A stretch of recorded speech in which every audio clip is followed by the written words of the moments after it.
Numerical कई बार आपके exam में इसी पैटर्न पर पूछा गया न्यूमेरिकल है, हो सकता है कि इस बार भी पूछ लिया जाए। पारे की 8 समान गोलीय बूंदों, पारे की 8 समान गोलीय बूंदों इस प्रकार आवेशित की जाती हैं, इस प्रकार आवेशित की जाती हैं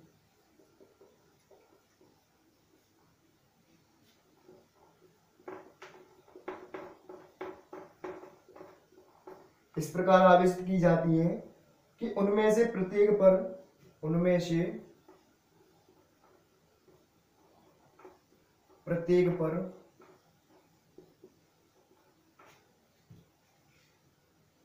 5 वोल्ट का विभव आ जाए, 5 वोल्ट का विभव आ जाए। फिर क्या पूछ रहा है देखो, अब यदि सभी बूंदों को मिलाकर, यदि सभी बूंदों को मिलाकर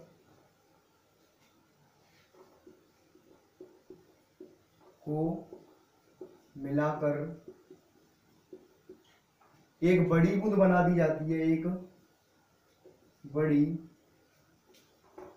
बूंद बना दी जाए, तो विभव क्या होगा?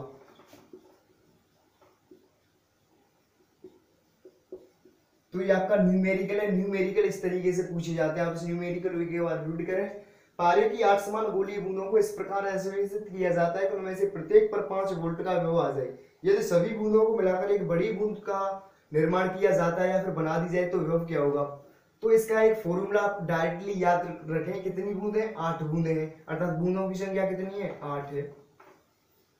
और उनमें से प्रत्येक पर आवे वोल्ट कितना है? 5 वोल्ट है। इन सभी बूंदों को मिलाकर एक बड़ी बूंद बना दी जाती है, उस पर विभव पूछ रहा है। तो इसके लिए आप फॉर्मूला याद रखें। जो बड़ी बूंद का जो विभव होता है V = n की power 2/3 into V dash. V dash आपका यह जो प्रत्येक गोला है, प्रत्येक गोले का जो आवेश है उस पर जितना भी वोल्ट होगा, जो भी विभव है आपका वो है, इसका इंटू करना है आपको। और n आपकी बूंदों की संख्या है। बूंदों की संख्या कितनी है? 8 है। 8 का आपको यहाँ पर क्या करना है? 2, इस तरीके से आपको 2/3। तो 8 को आप जब तोड़ेंगे और V1 कितना दे रखा है, V डैश कितना दे रखा है आपका? 5 वोल्ट। तो 5 वोल्ट। तो नेक्स्ट किसे कैसे करेंगे? ये आपका 8 है, 8 को किस तरीके से लिख सकते हैं हम? 2⁻3 और गुणा कितना दिया गया आपका? 2/3 और गुणा कितना फिर आपका? 5 वोल्ट है। तो 3 से 3 आपका कट जाएगा और 2⁻2 का मतलब क्या है? 4 है। तो 4 गुणा 5 कितना हो जाएगा? 20। और आपका क्या निकालना है? विभव ही निकालना है। तो विभव का मात्रक क्या होगा? वोल्ट होगा। तो इस तरीके से आपके एग्जाम में क्वेश्चन बनते हैं, तो आप इसको भी एक बार अवश्य देख जाएं। ये क्वेश्चन आपके एग्जाम में पूछे जाते हैं, न्यूमेरिकल है, इस ट्रिक को याद रखें। काफी इजीली ट्रिक से हम निकाल सकते हैं। नहीं तो आपको क्या है कि पहले आप विभव के जरिए इस तरीके से निकालोगे, V/Q/C, V=Q/C इस तरीके से निकालेंगे तो काफी आपको समय लग जाएगा। फिर छोटी बूंद का त्रिज्या निकालेंगे, फिर बड़ी बूंद के लिए त्रिज्या निकालेंगे, तो उसमें काफी समय लग जाता है। लेकिन आपको यहाँ पर इस फॉर्मूले को याद रखते हैं। V = n अर्थात बूंदों की संख्या है, और V डैश आपका जो प्रत्येक गोला होगा, जो बूंद होगी, उसका जो विभव होगा कितना होगा, इंटू आपको करना है। तो आपको पता है 8 दिया गया आपके न्यूमेरिकल में, 5 आपका दिया ही गया है, तो इस तरीके से आपको V निकालना था। तो इंपॉर्टेंट है, आप इसको याद रखें। आपके एग्जाम में कई बार ऐसी क्वेश्चन पूछे गए हैं। तो जो न्यूमेरिकल मैं आपको कराऊंगा बहुत ही इंपॉर्टेंट न्यूमेरिकल है, जो कि आपके एग्जाम में पूछे गए हैं, और इस बार भी आपकी प्रोबेबिलिटी है कि न्यूमेरिकल में से ही आपके पूछे जाएंगे। तो याद रखें न्यूमेरिकल्स को। अब आपके लिए एक संधारित्र दे रखा है, उसमें एक परिपथ दे रखा है। परिपथ इस तरीके से दे रखा है, आप यहां से इसको देख सकते हैं। परिपथ इस तरीके से आपका ऐसे जुड़ा हुआ है। आपका परिपथ जो है, यहाँ पर आपके संधारित्र जुड़े हुए हैं, और संधारित्र का मैं चिन्ह आपको बता ही चुका हूँ। इस तरीके से 2 डंडे खींचे हुए होते हैं, आप यहाँ से खींच सकते हो। इस तरीके से आपके संधारित्र जुड़े हुए हैं, और ए आपका यहाँ पर ए पॉइंट है और ए का आपका यहाँ पर बी पॉइंट है। तो ए और बी अर्थात आपका यहाँ पर कोई परिपथ है, इस परिपथ के मध्य आपको क्या करना है, धारिता ज्ञात करनी है, अर्थात इसकी जो तुल्य धारिता है कितनी होगी। किस तरीके से आपके एग्जाम में आएगा, ए और बी के मध्य, ए और बी के मध्य तुल्य धारिता बताओ। तो इस तरीके से आपके एग्जाम में क्वेश्चन पूछा जाता है। इस तरीके से आपका दिया हुआ गया होगा एक परिपथ, तो इसका आपको जो दिया गया है 3 माइक्रोफेरेड है और इसका भी 3 माइक्रोफेरेड है और इसका भी आपका 3 माइक्रोफेरेड है। तो आपको बताना है इसका ए और बी के मध्य जो तुल्य धारिता है वह कितनी होगी। तो सबसे पहले आप देखें इसका जो नेगेटिव, इसका नेगेटिव, इसका नेगेटिव, इसका पॉजिटिव, इसका पॉजिटिव, इसका पॉजिटिव।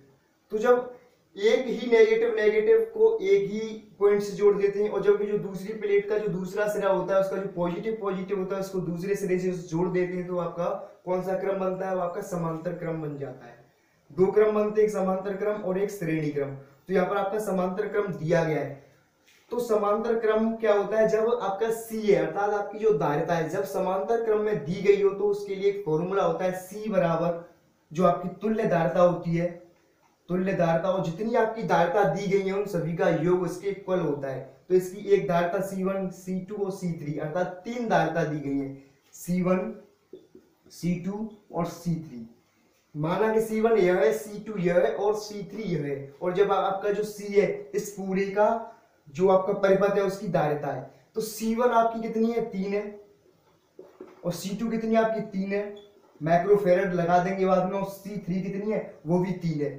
किसके बराबर है, C के बराबर है। तो ये कितनी फेरेड आ जाएगी, 9 माइक्रोफेरेड। तो आपकी जो तुल्य धारिता है कितनी आ गई, 9 माइक्रोफेरेड। तो ऐसे क्वेश्चन भी आपके एग्जाम में पूछे जाते हैं, तो इन क्वेश्चनों को एक बार देख जाएं। जब आपके समांतर क्रम में दिया गया हो जो धारिता है इस तरीके से होता है, वहीं आपका श्रेणी क्रम में दिया गया हो, किस क्रम में दिया गया हो या आपकी श्रेणी क्रम में हो, तो इसका जो फॉर्मूला होता है, इसका जो तुल्य प्रतिरोध होता है 1/c, और जो भी आपके अलग अलग जो संधारित्र दिए गए होते हैं उनके व्युत्क्रमानुपाती के योग के बराबर होता है। चाहे आपके कितने भी दिए गए हो, यदि आपके 3 दिए गए होते तो यहाँ पर आपके इस तरीके से बराबर होता, और यदि आपके ज्यादा दिए गए हो 3 से ज्यादा तो 3 से ज्यादा यहाँ पर आप इस तरीके से +4 + 1/4 सफिक्स में 4 इस तरीके से आप लिखते जाओगे। तो ऐसे आपका यहाँ पर आ जाएगा। ये श्रेणी क्रम का है और ये आपका समांतर क्रम का है, ये आपका श्रेणी क्रम का, आपको ये याद रखने पड़ेंगे। नेक्स्ट क्वेश्चन देखते हैं क्या पूछ रहा है। नेक्स्ट में आपका दे रखा है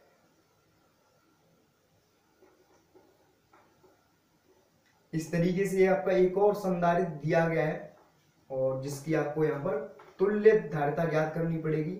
ये आपका एक कोई परिपथ है, ए जोड़ दिया गया है यहाँ पर और यहाँ पर एक बी दिया गया है, इस तरीके से जोड़ दिया गया है।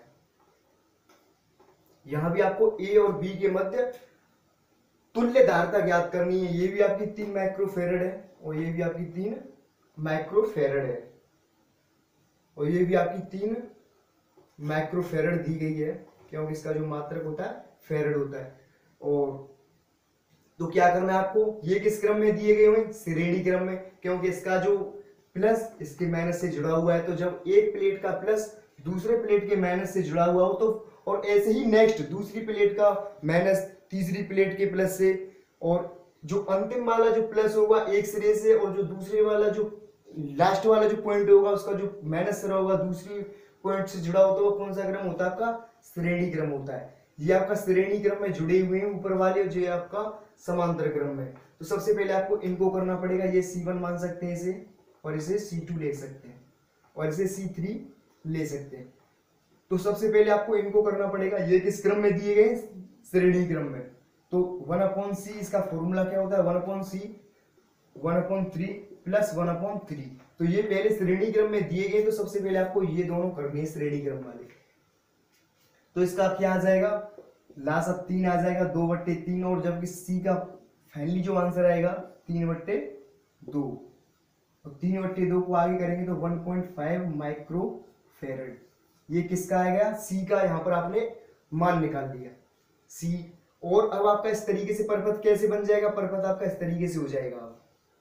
कुछ कुछ आपका जो परिपथ है इस तरीके से निकल के आएगा। इसका कितना निकाल लिया हमने 1.5 माइक्रोफेरेड, क्योंकि इन दोनों का ही तो निकल कर आया है ये वाला 1.5 माइक्रोफेरेड। और इसका कितना दिया गया आपका 3 माइक्रोफेरेड। ये 3 माइक्रोफेरेड और ये 1.5 माइक्रोफेरेड किस में दिए गए हैं आप यहां से देख सकते हो। ये प्लस है, ये माइनस है, और ये माइनस, ये प्लस, ये प्लस। तो इसका जो माइनस माइनस वाला सिरा है एक पॉइंट से, इसका प्लस प्लस वाला सिरा है दूसरे पॉइंट से। तो ये कौन सा क्रम बन गया, समांतर क्रम। तो समांतर क्रम जो बनता है जब आपके जो सी होता है समांतर क्रम में दिया गया होता है तो उसका क्या फॉर्मूला लगेगा, सी डैश लिखोगे। एक ये आपका 1.5 माइक्रोफेरेड और एक आपका ये 3 माइक्रोफेरेड। तो आपका कितना आ जाएगा, सी 4.5 माइक्रोफेरेड। तो इस तरीके से आपका फाइनल आंसर निकल के आ जाएगा। तो ये भी आपके एग्जाम में बार बार रिपीट होने वाली क्वेश्चन है। आप इस तरीके से इसको करें कि जब सी फॉर्मूला आपको याद होगा तो आई थिंक आपको कोई प्रॉब्लम नहीं होगी। एक बार इस क्वेश्चन को देख लें किस तरीके से किया गया है और नोट डाउन कर लें। समझ में नहीं आए तो पूछ सकते हैं कमेंट में आकर कि यहाँ किस तरीके से कर दिया। टेलीग्राम चैनल की लिंक डाल दूंगा, आप वहां से इसको आराम से देख सकते हो। वहां भी आपकी कोई क्वेरी हो पूछ सकते हो उस क्वेरी को। और नेक्स्ट चलते हैं आपका, नेक्स्ट में पूछा गया 3 बराबर धारिता, जो आपकी 3 धारिता दी गई है, 3 संधारित्र की धारिता है जो श्रेणी क्रम में दी गई है, श्रेणी क्रम में, और एक समांतर क्रम में दी गई है। देखिए इस फॉर्मूले को देखें, ये समान है, पहले श्रेणी क्रम में जोड़े गए और फिर समान ही आपके समांतर क्रम में जोड़े गए। 3 ही संधारित्र यहाँ पर है, 3 ही संधारित्र यहाँ पर है। तो जब आप इनको श्रेणी क्रम में जोड़ोगे तो किस तरीके से फॉर्मूला होता है, C 1/C। और कैसे एक बराबर श्रेणी क्रम में जोड़े गए आपके जितने भी संधारित्र हैं तो कैसे हैं, समान है। तो समान के लिए आप क्या करोगे, 1/1 कर लो, 1/1 कर लो, 1/1 कर लो। तो 1/C इक्वल टू इसका एलसीएम कितना आएगा, 1 आएगा। ऊपर के आपस में जुड़ जाएंगे तो C कितना आ जाएगा, 1/3 माइक्रोफेरेड। तो ये तो आपके आ गया जब श्रेणी क्रम में, जब समान संधारित्र के जो आवेश हैं एक दूसरे से श्रेणी क्रम में जुड़े गए हैं। और जब आप समांतर क्रम में इनको जोड़ोगे तो C बराबर 1 + 1 + 1, तो ये आपका कितना आ जाएगा, 3 माइक्रोफेरेड। तो श्रेणी क्रम में होंगे तो आपके सीधी लाइन में जुड़ते हैं, और वहीं आपके जब समांतर क्रम में होंगे जब आपके एक सीधी लाइन में जुड़ेंगे। जब समांतर क्रम में होंगे तो आपके सीधी लाइन में जुड़ेंगे, और वहीं श्रेणी क्रम में होंगे तो आपके इस तरीके से व्युत्क्रमानुपाती के रूप में जुड़ते चले जाएंगे। तो इस तरीके से आपको निकालना है इनको। नेक्स्ट आपको देखना है, ये काफी कॉन्सेप्ट, इस कॉन्सेप्ट को याद रखें, काफी बार आपके एग्जाम में पूछा गया कॉन्सेप्ट है। 40 वाट, 60 वाट और 100 वाट के बल्ब जो समांतर क्रम में जोड़े गए हैं। कितने, 40 वाट का बल्ब है, 60 वाट का बल्ब है और एक 100 वाट का बल्ब है, जो कि समांतर क्रम में जोड़े गए हैं। किस क्रम में, समांतर क्रम में जोड़े गए हैं। इनमें से पूछ रहा है सबसे अधिक रोशनी किसकी होगी, सबसे अधिक रोशनी किस बल्ब की होगी, किसकी होगी, किसकी होगी। तो आपको ये बतानी है। ये 3 बल्ब हैं जो कि आपके 40 वाट है, 60 वाट है और 100 वाट है। ये किसमें दिए गए, समांतर क्रम में जोड़े गए हैं, और आपको बताना है इनमें से सबसे अधिक कौन सा बल्ब जलेगा। तो देखिए आपको यहाँ पर कंडीशन दी है, जब समांतर क्रम में जुड़े गए हों, आपको पता होगा जो प्रतिरोध होता है, कौन सा, क्या होता है, प्रतिरोध। प्रतिरोध जब समांतर क्रम में जुड़ा हो तो उसका एक फॉर्मूला होता है 1/R equal to 1/R1 1/R2। इस तरीके से माना कि आपके 3 प्रतिरोध हैं जो कि समांतर क्रम में जुड़े गए हैं, और एक आपका, ये तो समांतर क्रम के लिए हो गया। तो आप यहां से देख सकते हो समांतर क्रम में जो तुल्य प्रतिरोध निकल के आएगा वह बहुत ही कम निकल के आएगा, क्योंकि यह इसके व्युत्क्रमानुपाती के बराबर आ रहा है। और इसमें जो आपके बल्ब कैसे जोड़े गए हैं, समांतर क्रम में जोड़े गए हैं, तो इसका जो प्रतिरोध है जितना कम होगा वह बल्ब उतनी ही तेज जलेगा। जिस बल्ब का प्रतिरोध जितना कम होगा वह बल्ब इतनी ही तेज जलेगा, क्योंकि इसका जो समांतर, सबसे मेन बात क्या है कि ये समांतर क्रम में जोड़े गए। समांतर क्रम में आप यहाँ से देख सकते हो जो प्रतिरोध है उसका जो तुल्य प्रतिरोध है वह व्युत्क्रमानुपाती के निकल कर आता है, अर्थात जितना प्रतिरोध कम होगा उतना ही जो आपका बल्ब है उतना ही तेज जलेगा, क्योंकि धारा उतनी फ्लो ज्यादा होगी उतनी ही आपकी। इसमें वोल्टेज कैसे है, समान है। वोल्टेज कैसे है इसमें समान, इसका फॉर्मूला क्या होता है, P बराबर V स्क्वायर अपॉन R। तो R आपका जितना कम होगा और P आपका जो पावर है, जो बल्ब है, जितनी पावर होगी इतनी पावर से वह बल्ब जलेगा, अर्थात जिस बल्ब का जो पावर है, जो शक्ति है, जितनी ज्यादा होगी वह बल्ब उतनी ही तेज जलेगा, क्योंकि इसमें जो वोल्टेज होते हैं समांतर क्रम में कैसे होते हैं, तीनों बल्बों में समान जाएंगे, वोल्टेज तो समान जाएंगे, लेकिन आपका जो प्रतिरोध है, क्योंकि समांतर क्रम में जोड़े गए और समांतर क्रम में जब जोड़े जाएंगे तो तुल्य प्रतिरोध क्या होता है, वो व्युत्क्रमानुपाती होता है, अर्थात आपका जितना प्रतिरोध कम होगा आपका बल्ब उतना ही तेज जलेगा, अर्थात 100 वाट का आपका जो बल्ब है सबसे अधिक जलेगा जब कंडीशन आपकी समांतर क्रम में दी गई हो। और जब श्रेणी क्रम में दी गई हो, जैसे आपके यहाँ पर दिया गया हो, यह जो है श्रेणी क्रम में जोड़े गए हैं बल्ब, तो इस स्थिति में क्या होगा, जिस बल्ब का शक्ति, जिस बल्ब की शक्ति जितनी कम होगी वह बल्ब उतनी ही तेज चलेगा।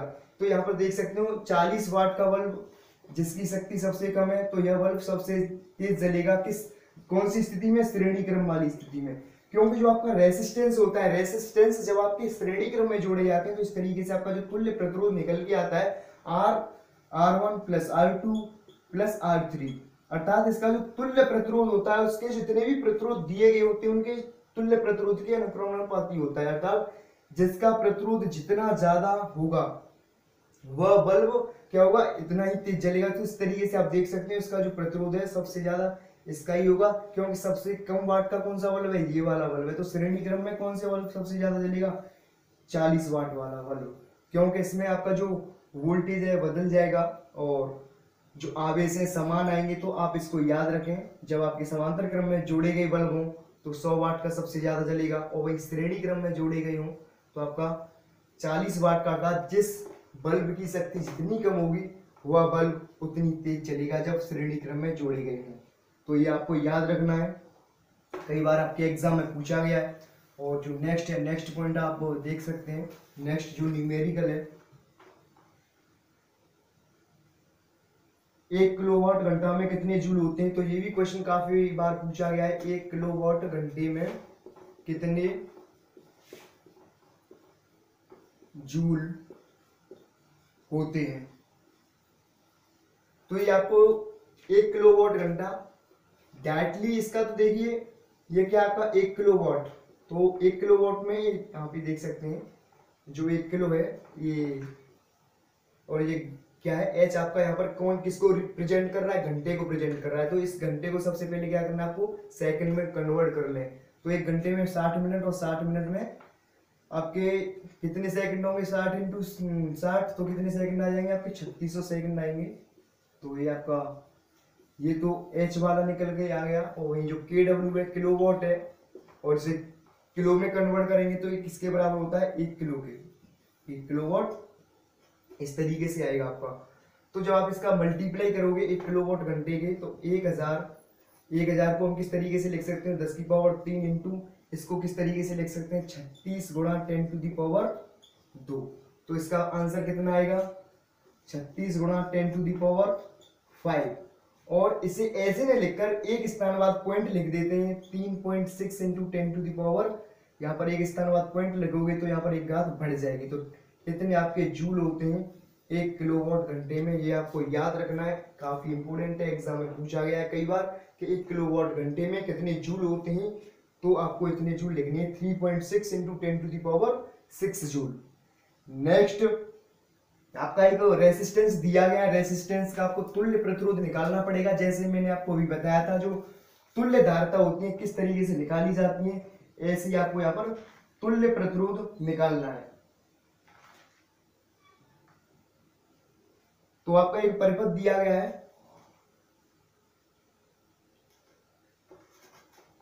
इस तरीके से आपका परिपथ है, इसमें जो जोड़ा गया है आपका 2 में यहाँ पर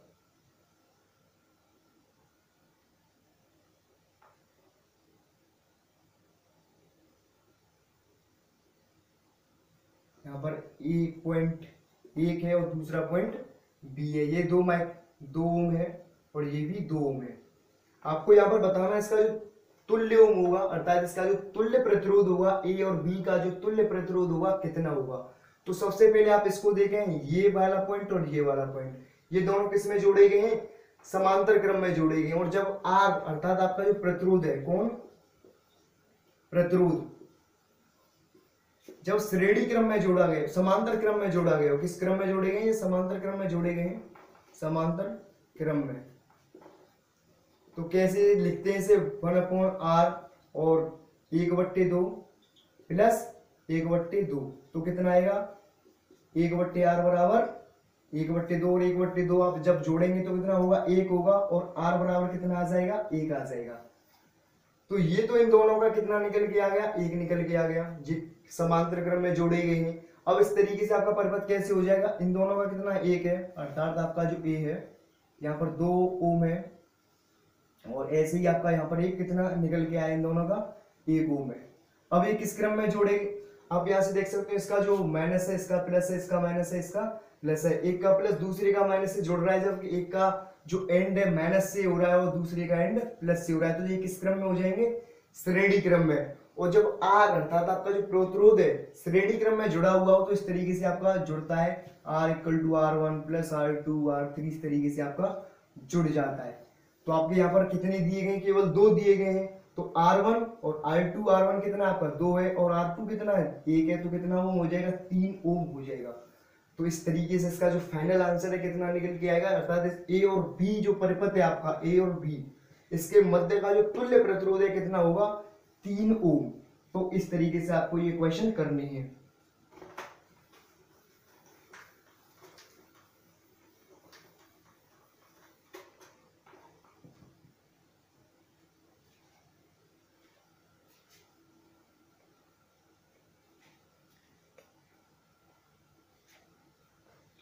और नेक्स्ट देखते हैं, नेक्स्ट आपका कौन सा है, यदि किसी प्रतिरोधक जिस पर 144 ओम, कोई प्रतिरोधक है, कोई आपका परिपथ है, कोई आपका प्रतिरोधक है, प्रतिरोधक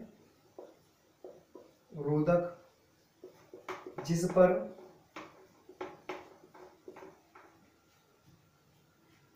144 ओम और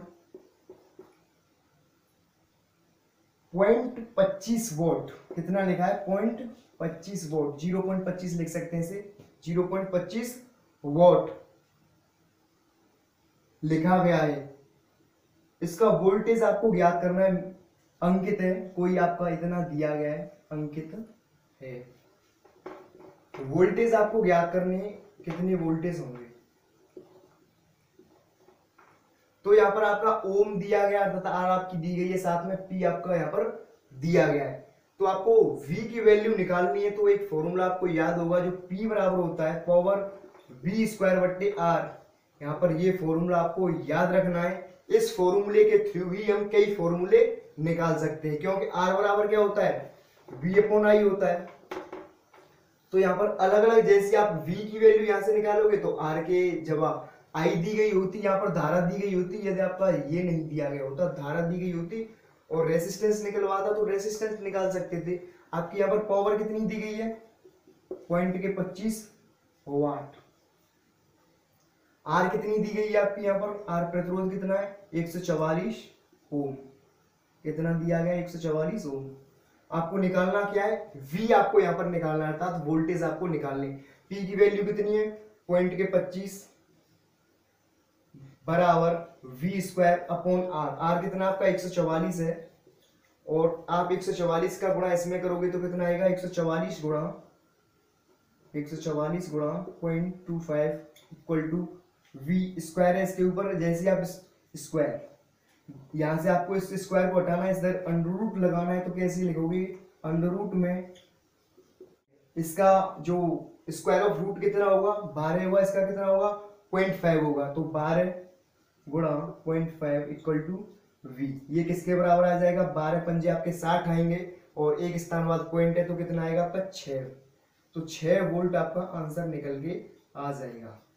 तो तो इस तरीके से आपको न्यूमेरिकल करने ही, यदि आपको फॉर्मूले याद है और फॉर्मूले याद होंगे और ये आप पता लगा पाओगे, ये ओम है, ये वॉट है, तो आर की वैल्यू ये है, पी की वैल्यू ये है और वी निकालना है, फॉर्मूला हमारा ये है, तो आराम से आप वी निकाल पाओगे।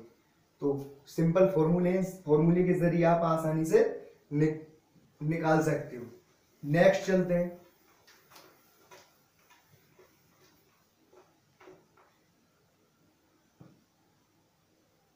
तीन प्रतिरोध हैं जिनमें 1, 2, 3 ओम समांतर क्रम में जुड़े गए हैं और उसका आपको तुल्य प्रतिरोध ज्ञात करना है। 3 ओम है आपका। नेक्स्ट क्वेश्चन कौन सा है? 3 प्रतिरोध है, 3 प्रतिरोध जिसके जो प्रतिरोधक कितने हैं? एक का 1 ओम है, दूसरा 2 ओम है और तीसरा 3 ओम है। इनका आपको किस क्रम में जोड़े गए ये भी दिया गया है, समांतर क्रम में जोड़े गए हैं, समांतर क्रम में जोड़े गए हैं। तुल्य प्रतिरोध ज्ञात करो। क्या ज्ञात करना है आपको? तुल्य प्रतिरोध। तुल्य प्रतिरोध ज्ञात करो। तो 1 ओम, 2 ओम और 3 ओम आपके किस में जोड़े गए हैं? समांतर क्रम में जोड़े गए। समांतर क्रम के लिए आपको फॉर्मूला क्या बताया था मैंने आपको?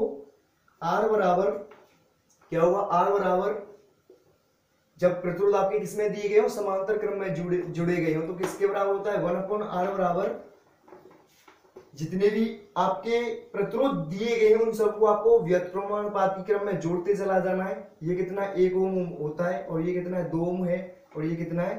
3 ओम है। और होते आपके इसी तरीके से क्रम में जुड़ते चले जाते। तो इसका एलसीएम कितना आ जाएगा? आपका 6 एलसीएम हो जाएगा और यहाँ आपका 1 है, यहाँ आपके 6 और यहाँ आपका 2 है। 2 से 6 में डिवाइड करोगे तो 3 आएगा, 3 में 1 का गुणा करोगे तो 3 प्लस आपका यहाँ पर 1 है और इसे 3 का भाग इसमें दोगे 6 में तो 2, 2 को अगर 1 में करोगे तो 2। तो जब आप इसको जोड़ोगे तो कितना आएगा? ये आपका 6 और 3 9, 9 और 2 11, अर्थात आपका ये 1/R = 11/6। हमको निकालना क्या है? R निकालना है, अर्थात इसका क्या करना है? इसका इधर गुणा कर दीजिए, इसका इधर गुणा कर दीजिए, अर्थात इसका रिवर्स कर दीजिए। R बराबर 6/11 और इसका जो मात्रक क्या होता है? ओम होता है। तो इस तरीके से इसका आपका जो फाइनल है आ जाएगा। तो आपको ऐसे करना है। जैसे आपका यहाँ पर समांतर क्रम की जगह श्रेणी क्रम दिया गया हो, आपका यहाँ पर समांतर क्रम न लिख के श्रेणी क्रम दिया गया हो। कौन सा क्रम दिया गया हो? श्रेणी क्रम दिया गया हो। तो आपके जो प्रतिरोध है, रेजिस्टेंस है, वो सीधे क्रम में जुड़ते चले जाएंगे, अर्थात ऐसे ही जुड़ जाएंगे। इस तरीके से आपका ये जो फॉर्मूला है इस तरीके से लग जाएगा। अर्थात R बराबर क्या होगा आपका? R बराबर 1 ओम, सीधे सीधे जुड़ जाएंगे, 1 ओम, 2 ओम, 3 ओम, तो कितना आ जाएगा? 6 ओम आ जाएगा। तो आप याद रखें, जब श्रेणी क्रम में जोड़े गए हों तो आपका इस तरीके से जो रेजिस्टेंस होते हैं इस तरीके से जोड़े जाते हैं। जो समांतर क्रम में दिए गए हैं तो रेजिस्टेंस आपके व्युत्क्रमानुपाती रूप में जोड़े जाते हैं। आपको ये याद रखने हैं। नेक्स्ट आपका पॉइंट है न्यूमेरिकल है। आप यहां से देखें जो नेक्स्ट न्यूमेरिकल है, किसी दर्पण की जो फोकस दूरी है 15 सेंटीमीटर है, उसकी वक्रता त्रिज्या आपको ज्ञात करनी है। कोई दर्पण दिया गया है, देखिए मैंने इसमें वो सभी क्वेश्चन शामिल करने की कोशिश की है जो कि इंपोर्टेंट है और इससे इंपोर्टेंट भी क्वेश्चन मेरे पास हैं। ये आपकी एक पार्ट है, नेक्स्ट पार्ट आपका 2 से 4 दिन में अपलोड हो जाएगा। जैसे ही टाइम मिलता है आपका नेक्स्ट जो पार्ट है अपलोड कर दिया जाएगा। थ्योरी बेस से संबंधित उसमें क्वेश्चन होंगे। इसमें तो हमने क्या था कि वो क्वेश्चन आपको करा दिए हैं जो क्वेश्चन एक ज्यादा लेंथी क्वेश्चन दिए थे नहीं। अब जो नेक्स्ट पार्ट होगा आपका थ्योरी से संबंधित होगा, जो थ्योरेटिकल के बेस पर क्वेश्चन आपके पूछे जाते हैं, चाहे आपका ग्रेविटेशनल फोर्स हो, चाहे आपका वैद्युत क्षेत्र हो, चाहे आपका चुंबकीय क्षेत्र हो, इन सब से जो भी क्वेश्चन बनते हैं उन क्वेश्चन को नेक्स्ट वीडियो में लेकर आएंगे। इनमें मैंने आपको देखा था आपने ज्यादातर जो आपको विमा कराई है, उसके बाद मात्रक भी बताए हैं। अभी नेक्स्ट मात्रक और बताऊंगा जो इम्पोर्टेंट मात्रक हैं।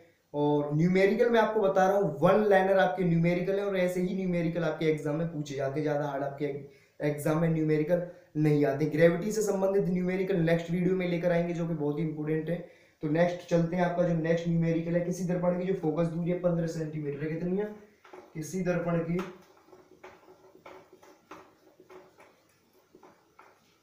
फोकस दूरी 15 सेंटीमीटर है, 15 सेंटीमीटर है। तो त्रिज्या आपको ज्ञात करनी है इसकी। फोकस दूरी दे रखी है, आपको त्रिज्या निकालनी है। तो त्रिज्या देखिए आपको फोकस दूरी और जो वक्रता त्रिज्या होती है उसका जो कॉन्सेप्ट आपको याद होना चाहिए वो होता है F बराबर R/2, अर्थात आपकी जो लेंस की जो फोकस दूरी होती है, अर्थात आपका जो भी दर्पण है उसकी जो फोकस दूरी होती है वह वक्रता त्रिज्या की कैसी होती है, आधी होती है। तो इसमें फोकस दूरी कितनी दी गई है आपकी, 15 दी गई है, अर्थात F का मान कितना है, 15 है। तो F की जगह आपको यहाँ पर 15 रखना है, इक्वल टू R/2। आप यहां से इसका गुणा करोगे तो R बराबर कितना आएगा, 30 सेंटीमीटर। तो ये आपका फाइनल आंसर आ जाएगा। ये आपकी त्रिज्या निकल के आ गई है कितनी, 30 सेंटीमीटर। तो ऐसे क्वेश्चन भी आपके एग्जाम में पूछे जाते हैं, ये काफी सिंपल क्वेश्चन होते हैं। अब हम देखिए आपको जो क्वेश्चन कराएंगे वह मात्रक कराऊंगा मैं आपको, और विमा वो जो आपके राशि पूछी जाती है, सदिश राशियां, अदिश राशियां, इनमें से पहचानिए कौन सी राशि सदिश है और कौन सी राशि सदिश है, वो बताएंगे। आप एक और न्यूमेरिकल करें। दो आपके यहाँ पर दर्पण दिए गए जिनकी जो क्षमता है, दो दर्पण है, एक की जो क्षमता है, दो दर्पण, एक की क्षमता कितनी है, जिनकी क्षमताएं क्रमशः, जिनकी क्षमताएं क्रमशः कितनी कितनी दी गई है, प्लस के 2.50 डायोप्टर और माइनस के 3.75 डायोप्टर हैं।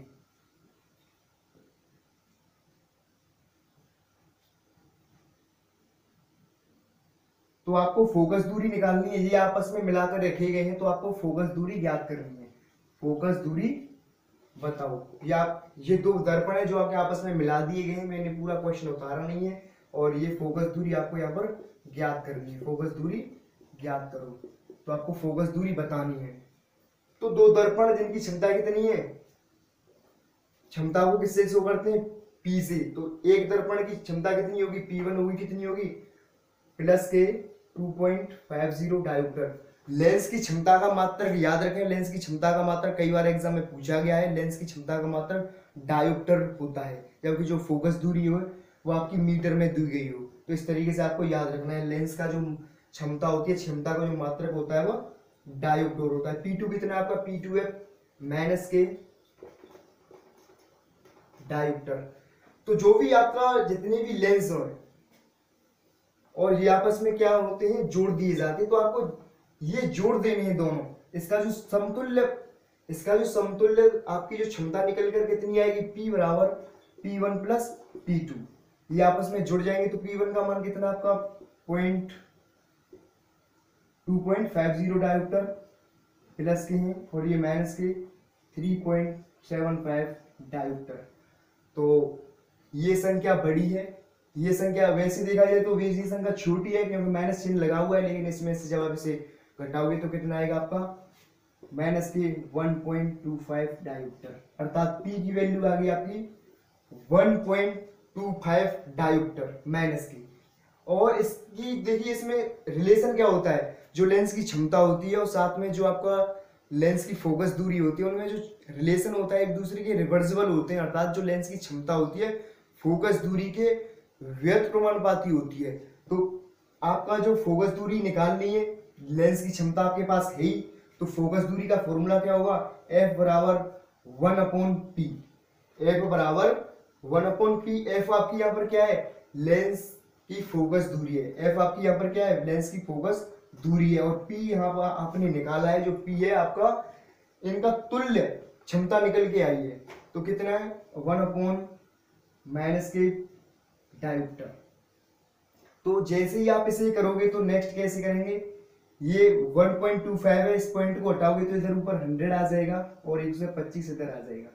और जैसे ही आप इसे 25 से काटोगे तो 25 से 4 बार काटोगे, इसे 25 से 5 बार काटोगे, तो 4/5 और 5 का जैसे आप इसमें भाग लगाओगे तो डायरेक्ट तो नहीं जाएगा, ना जाने की 0 लगाएंगे और यहाँ पर 40 हो जाएगा, और 5 का 40 में भाग दोगे तो 8 बार। तो पॉइंट के 8 ये आपका मीटर आ गया, क्योंकि ये आपकी मीटर में ही आएगा।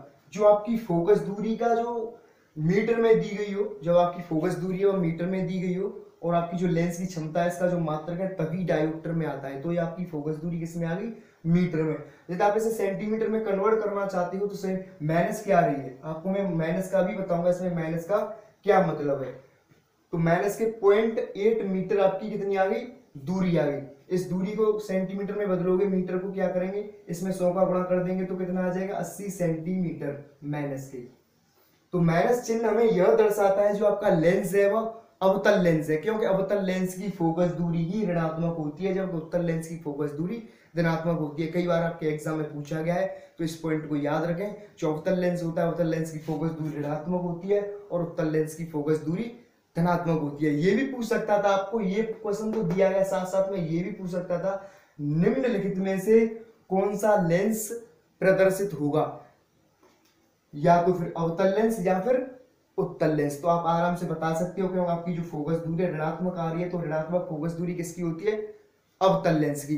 तो इस वीडियो में फिलहाल इतना ही। नेक्स्ट वीडियो में नेक्स्ट पॉइंट लेकर आएंगे, और जिस तरीके से आपको ये जो मेरे न्यूमेरिकल्स है, जो आपको विमाएं हैं, थोड़े बहुत मात्रक बताए, ये आपके बार बार एग्जाम में रिपीट होते रहे, तो मेरे पास ऐसे ही जो मटेरियल है आपका, जो कि एग्जाम में बार बार पूछा गया है। तो नेक्स्ट वीडियो और आपका जो नेक्स्ट पार्ट है बहुत जल्द अपलोड होगा। तो वीडियो को अधिक से अधिक शेयर करें, क्योंकि आपके पास ज़्यादा समय बचा नहीं है। तो जो भी आपके फ्रेंड्स हैं उन फ्रेंड के पास पहुंचाएं कि विमा कैसे निकालते हैं, न्यूमेरिकल्स कैसे करते हैं, और आपके ऐसे ही आपके पार्ट बनेंगे। 2 से 3 घंटे के पार्ट्स बन जाएंगे, अगर नेक्स्ट से 2 से 3 पार्ट्स, जिसमें आपकी थ्योरी होगी, न्यूमेरिकल्स होंगे और राशियां दी गई होंगी। थैंक्स, जय हिंद।